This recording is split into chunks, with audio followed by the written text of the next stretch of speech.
Salut tout le monde, c'est PrimeFX et on se retrouve aujourd'hui pour un nouveau tuto C sur les fonctions. C'est vrai que jusqu'à présent, on a écrit tout notre code à chaque fois dans le bloc main qui est en fait la fonction principale d'un programme en C. C'est-à-dire que c'est un bloc de code qui va être exécuté par défaut lorsque l'on va lancer un programme écrit en C. Du coup, pour éviter d'avoir l'ensemble de nos instructions et des milliers de lignes de code à l'intérieur d'un même bloc, à l'intérieur de ce main, eh bien on va pouvoir utiliser des fonctions qui vont nous permettre de découper notre programme en plein de petites parties qui vont avoir des actions très spécifiques et qu'on pourra appeler depuis le bloc principal, donc le main de notre programme. Les fonctions sont donc très utiles pour éviter de répéter du code, pour avoir des actions qui sont toutes faites, et également pour scinder un peu plus le code au lieu d'avoir tout au même endroit.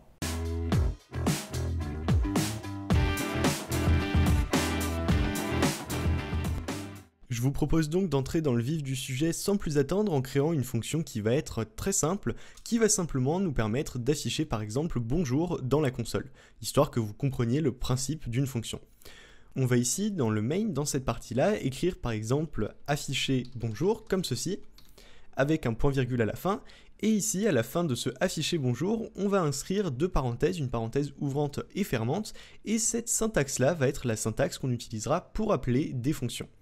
Maintenant, cette fonction, c'est bien beau, on dit afficher bonjour, mais là, à ce stade-là, eh bien, le C ne sait pas quoi faire avec cette information. Du coup, on va revenir cette fois-ci à l'extérieur du main ici, et on va créer une nouvelle fonction. Alors pour créer une fonction en C, je vais vous mettre la structure d'une fonction. Ça se passe toujours de la façon suivante. On va avoir le type de retour de la fonction, ensuite le nom de la fonction, entre parenthèses les paramètres, donc par exemple paramètre 1, paramètre 2 et ainsi de suite, etc. On va avoir des accolades et à l'intérieur de la fonction, on va avoir le corps de la fonction, donc ici corps de la fonction qui va être une suite d'instructions et à la fin on va avoir une valeur de retour donc return et ici valeur de retour. Ça c'est vraiment pour la structure de base d'une fonction en C et du coup ici on va créer notre fonction afficher bonjour. Alors on va commencer avec le type de retour. Et bien en C, une fonction peut retourner n'importe quel type. Elle peut retourner un entier, un caractère, un flottant, etc. N'importe quel type que l'on connaît. Mais ici, dans le cas d'une fonction qui va simplement afficher quelque chose dans la console, eh bien la fonction ne devra rien retourner, elle ne devra rien renvoyer à notre programme. Du coup, on va tout simplement écrire void qui signifie vide et qui veut dire que la fonction n'a pas de valeur de retour. Je vais ensuite indiquer le nom de la fonction, qui est donc afficher bonjour, très important de le respecter ici. On va ouvrir les parenthèses pour placer les paramètres, et ici vous remarquez que, eh bien, on n'a pas besoin de paramètres pour afficher bonjour dans la console. Donc on peut tout de suite ouvrir les accolades et inscrire le corps de la fonction, qui va être du coup printf, et entre guillemets on va dire bonjour, point d'exclamation, et un retour à la ligne. Ici, par rapport à la valeur de retour, avec le petit mot-clé return, eh bien on n'en aura pas besoin non plus puisque cette fonction ne renverra rien. C'est ce qu'on voit ici d'ailleurs avec le void. On pourrait écrire si on voulait return comme ceci, pour bien préciser que ça ne renvoie rien, mais c'est totalement facultatif et on peut laisser cette fonction sans return. Ici, si j'appelle donc afficher bonjour par exemple 5 fois, et que je viens compiler le programme, donc gcc programme.c comme d'habitude, -o et prog. Je vais l'exécuter et vous voyez qu'il m'affiche bien 5 fois bonjour dans la console. On vient donc de créer une fonction, notre première fonction, qui nous affiche bonjour dans la console. Alors ça n'a pas vraiment d'utilité ici, on pourrait faire des fonctions un petit peu plus intéressantes, comme par exemple une fonction qui va calculer le carré d'un entier. Pour calculer le carré d'un entier, ici on aura besoin d'une valeur de retour puisqu'on veut récupérer le carré de cet entier qu'on lui donnera justement en paramètre. On va donc indiquer int carré, comme ceci, donc le nom de la fonction. Ensuite, le premier paramètre, qu'on va appeler n, et il faut également donner en C le type des paramètres que l'on passe. Donc c'est-à-dire qu'ici, on veut calculer le carré de n va être un entier, donc on va dire int n, comme ceci. On va pouvoir ouvrir les accolades, et ici, on va dire return, et on va pouvoir directement renvoyer le calcul, donc pour calculer le carré, eh bien, il suffit de faire n fois n, comme ceci. On affiche donc return n fois n avec un point-virgule à la fin, et ici, on a une fonction qui va nous calculer le carré d'un nombre. De cette façon, si je viens ici demander, par exemple, je vais créer un entier, int a qui va être égal à 5, je vais créer int résultat qui va être égal à carré de a, comme ceci, et je vais afficher carré de %d égale %d, voilà, avec un retour à la ligne, et puis on va utiliser ici a et résultat que l'on va afficher dans notre printf. Donc je reviens pas plus là-dessus puisque c'est des choses qu'on a déjà largement vues dans les précédents tutos, mais ce qui est important ici, c'est qu'on fait appel à une fonction directement que l'on va assigner à une nouvelle variable ici et que l'on affiche dans le printf à cet endroit-là. On peut laisser d'ailleurs un petit afficher bonjour au début du programme, c'est toujours plus poli, et puis je peux venir recompiler et exécuter comme ceci, ./prog, et on a bien bonjour, carré de 5 égale 25. On pourrait même aller un petit peu plus loin, puisqu'ici on a un int a, on a un int résultat qui est carré de quelque chose, et on a vu dans le précédent tuto de cette série comment demander des informations à l'utilisateur. On va donc afficher par exemple ici printf nombre dont vous souhaitez calculer le carré, comme ceci. On va afficher ça après le bonjour, voilà à cet endroit-là. On va récupérer ce nombre avec un scanf, %d, on va mettre ça dans la variable a, et ici on va dire que résultat, du coup le résultat qu'on va afficher, résultat, va être égal à carré de a. Sachez ici qu'on peut vraiment beaucoup jongler avec les variables et c'est pour ça que je crée d'ailleurs une variable ici. Une fonction finalement quand on appelle ça, eh bien si je sélectionne juste cette expression là, donc carré entre parenthèses et a, eh bien ça représente un entier, un int, puisque le retour de cette fonction est un int. Ce que je veux dire par là, c'est qu'on va pouvoir l'utiliser absolument comme on veut à n'importe quel endroit dans notre programme, comme on a utilisé n'importe quel entier jusqu'à présent. Par exemple ici, eh bien on affiche un entier avec %d, eh bien rien ne m'empêche de venir prendre ce carré de a comme ceci, de coller ce retour de fonction à cet endroit-là et de supprimer tout simplement ma variable résultat. Et ici, on a uniquement la variable a qui reste pour stocker l'entrée de l'utilisateur. De cette façon, si je viens recompiler et exécuter, il me demande un nombre dont je souhaite calculer le carré, on va demander par exemple le carré de 3, et ici si j'appuie sur entrée, il me dit carré de 3 égale 9. Pour être même un petit peu plus précis, on pourrait dire par exemple %d fois %d, on affichera du coup 2 fois a puisque c'est le carré de la valeur, et puis on va entrer ici 3 et on a bien 3 fois 3 égale 9. D'ailleurs la petite faute de frappe c'est nombre, bien sûr, nombre dont vous souhaitez calculer le carré. Voilà pour cette fonction, donc pour revenir à la fonction elle-même, on a ici le type de retour qui est un entier, carré ici qui est le nom de la fonction, ensuite on précise un paramètre qui est le paramètre n qui va être utilisé dans la fonction, et ce paramètre n, eh bien c'est ici la valeur que l'on va passer entre parenthèses lorsque l'on appelle la fonction.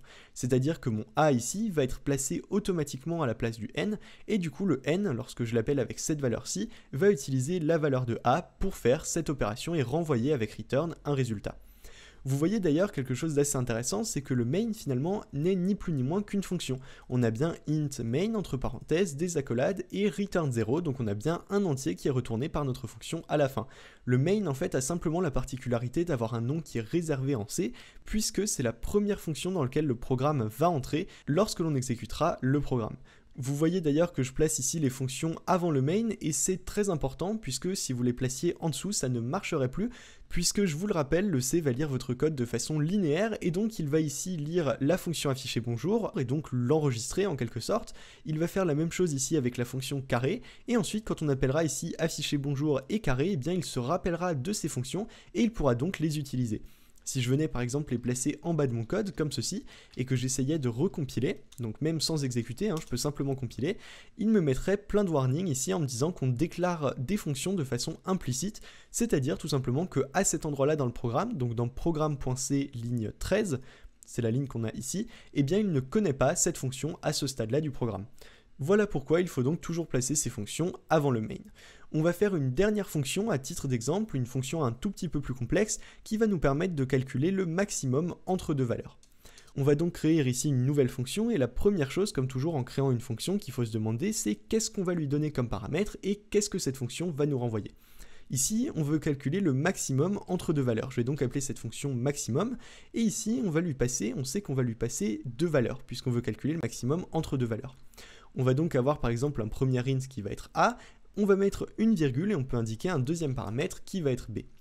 Ensuite, la question suivante, c'est mais qu'est-ce que cette fonction va nous renvoyer? Eh bien, elle va nous renvoyer un entier qui va être l'entier le plus grand des deux qu'on aura passé ici en paramètre.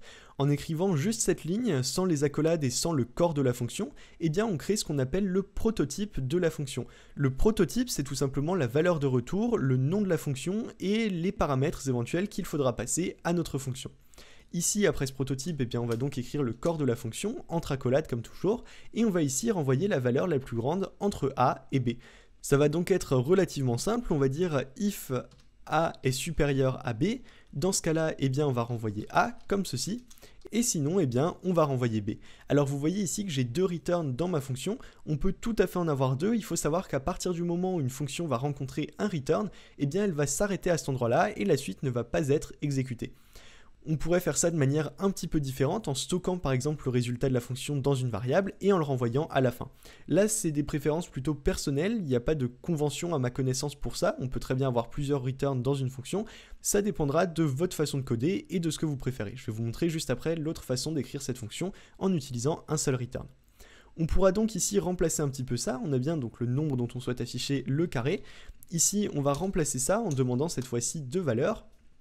Donc printf, comme ceci, première valeur, on va faire ça simple, première valeur, 2 points.